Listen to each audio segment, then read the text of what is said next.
2023 question പേപ്പറാണ് നമ്മൾ നോക്കുന്നത്. ഓണം എക്സാമിൻ്റെ ആദ്യം തന്നെ നമുക്ക് ഇതുപോലെ ഒരു 3-4 വരി തരും. ഏതെങ്കിലും കഥയുടെയോ കവിതയുടെ ഏതെങ്കിലും ഒരു ഭാഗം തരും. മിക്കവാറും കഥയുടെ ഭാഗങ്ങളായിരിക്കും തരുന്നത്.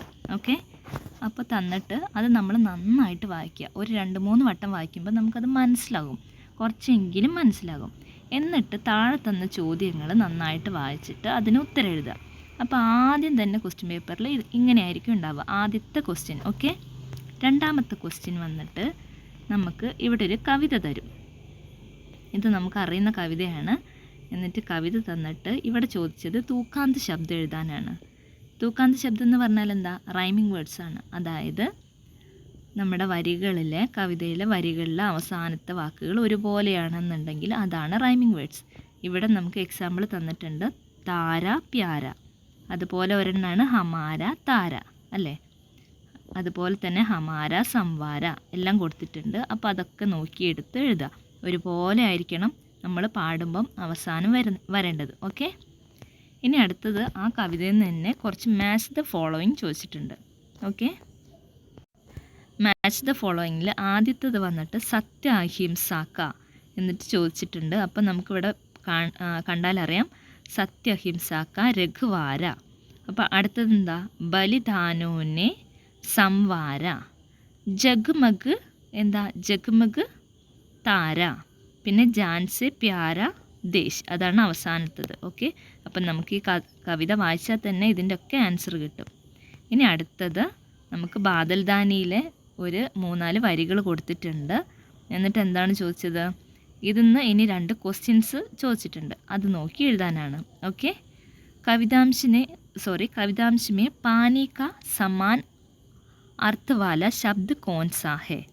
അതായത് പാനി എന്ന വാക്കിനോട് അതേ അർത്ഥം വരുന്ന വാക്യം എടുത്തെഴുതാൻ വേണ്ടിയിട്ടാണ് ഈ കവിതയിൽ നിന്ന്. അപ്പോൾ ആദ്യത്തെ വരി തന്നെ നമുക്കതിൻ്റെ ആൻസർ ഉണ്ട്. സാഗർ സേ ഭർ ഭർ ജൽ ആത്തേ എന്ന് പറഞ്ഞാൽ ജലം ആണ് പാനിക്ക് സമാനമായിട്ടുള്ള അർത്ഥം വരുന്ന വാക്ക്. ഓക്കെ, രണ്ടാമത്തെ ക്വസ്റ്റ്യൻ പാനി അമൂല്യ ഹേ സന്ദേശ് ദേത്തെ ഹുവെ പോസ്റ്റർ തയ്യാർ കരോ. അതായത് ജലം അമൂല്യമാണെന്ന് കാണിക്കുന്ന ഒരു പോസ്റ്റർ ഉണ്ടാക്കാനാണ് പറഞ്ഞത്. അതിന് നമ്മൾ നന്നായിട്ടൊരു ബോർഡറൊക്കെ കൊടുത്ത് നല്ലൊരു ചിത്രമൊക്കെ വരച്ചിട്ട് ഒരു പോസ്റ്റർ ഉണ്ടാക്കുക. ഓക്കെ, അടുത്ത ക്വസ്റ്റ്യൻ എന്ന് പറയുന്നത് ഒരു ചിത്രകഥ കൊടുത്തിട്ടുണ്ട്. എന്നിട്ട് അതിന് 1, 2, 3, 4, 5 നമ്പർ കൊടുത്തിട്ടുണ്ട്. താഴെ അതിന് യോജിച്ച കുറച്ച് വേർഡ്സ് കൊടുത്തിട്ടുണ്ട്. ഇതിങ്ങനെ കറക്റ്റ് ഓർഡറിലല്ല കൊടുത്തത്. നമ്മൾ അത് വായിച്ച് കഥ മനസ്സിലാക്കി ഓർഡറിലാക്കണം. ഇതാദ്യം തന്നെ എന്താണ്? ബന്ദറല്ല അവിടെ ഇരിക്കുകയാണല്ലേ. അപ്പോൾ നമുക്ക് നോക്കാം ആദ്യത്തേത് ഏതാണെന്ന്. അപ്പോൾ എന്താണ്? ഓരോന്നും നമ്മളിങ്ങനെ വായിച്ച് നോക്കാം. അപ്പം മൂന്നാമത്തെ കിടക്കുന്ന ബന്ദർ ഓർ ബഗുല പ്യാസെ ബൈഠേ ഥേ. ഓക്കെ, അതാണ് ആദ്യത്തേത്. രണ്ടാമത്തെ ചിത്രത്തിൽ നമുക്ക് ബന്ദറിനെയും ബില്ലിനെയും കാണാം, അല്ലേ? അപ്പം നമുക്ക് ബില്ലി വരുന്നത് ഏതെങ്കിലും ഉണ്ടോ എന്ന് നോക്കാം.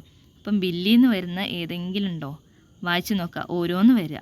അപ്പോൾ യെസ്, ബില്ലി സെ പൂച്ച ബാദൽക്കോ ദേക്കാ ഹേ. അപ്പം ബില്ലിയുടെ അടുത്ത് ചോദിച്ചു മേഘത്തിനെ കണ്ടോയെന്ന് ചോദിക്കും.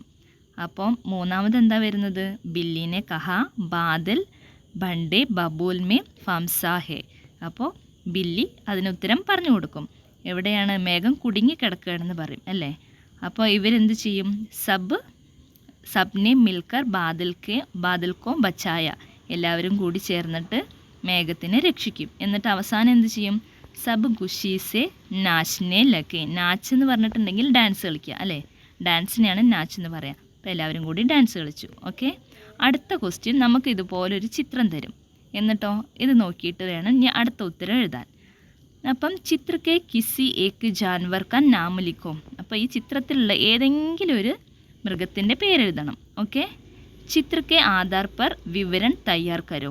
അടുത്ത ക്വസ്റ്റ്യൻ, ഈ ചിത്രം നോക്കിയിട്ട് നമ്മളൊരു കുറിപ്പ് എഴുതണം, ഒരു വിവരണം എഴുതണം. ഓക്കെ, ഇനി ഏറ്റവും അവസാനം ഇതുപോലൊരു പസിലാണ്. ഇതിൽ എല്ലാ ചിത്രങ്ങളും എന്തൊക്കെയാണോ അതിൽ വേണ്ടത് എല്ലാം ഇവിടെ കൊടുത്തിട്ടുണ്ടാകും. അതുപോലെ ഓരോന്നിനും പറയുന്ന പേരുകളും ഇവിടെ ഉണ്ട്, അല്ലേ? മച്ച്ലി ഉണ്ട്, ബന്ദറുണ്ട്, ഹിരൺ ഉണ്ട്, ഗായ് ഉണ്ട്, ബാദലുണ്ട്. അപ്പം മാന്യാണ് ഹിരൺ എന്ന് പറയുന്നത്. മേഘത്തിന് എന്താന്ന് പറയുന്നത്? ബാദൽ എന്ന് പറയും. പിന്നെ മച്ച്ലി മീൻ, അല്ലേ? പിന്നെ ഗായ് എന്ന് പറഞ്ഞാൽ പശു. ബന്ദർ എന്ന് പറഞ്ഞിട്ടുണ്ടെങ്കിൽ കുരങ്ങൻ. അപ്പം അതിൻ്റെ ഓർഡർ അവിടെ ഉണ്ടാവും.